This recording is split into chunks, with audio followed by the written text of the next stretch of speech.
В момента разполагаме с 20 електрически локомотива и 12 дизел локомотива, които са за маневрена и влакова работа.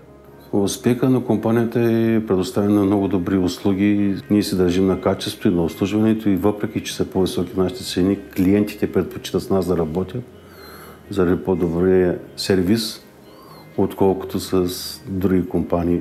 За 2020 година, въпреки пандемията и въпреки почти нулевото потребление през април и май месец, успяхме да постигнем продажби от рода на почти 900 000 тона. Работиме с над 45-50 активни клиента от рода на ОМВ, Лукойл, Петроинеос, Greenergy, Saipol и така нататък. Фирми, които са едни от най-големите в Европа. Не вървим по тъпкани пътеки. Това е и интересното предизвикателство.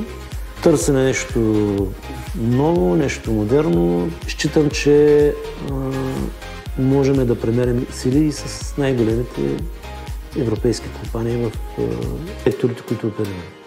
Към този момент ние сме най-големият производител на биодизел в Източна Европа и смятаме да запазим тази позиция. И двамата ми сина ръководят две основни части на бизнеса, който имаме търговията с минерални горива и биодизел производството. С новата ни управленска структура аз ще остана един надзорник на практика, без да имам оперативни функции.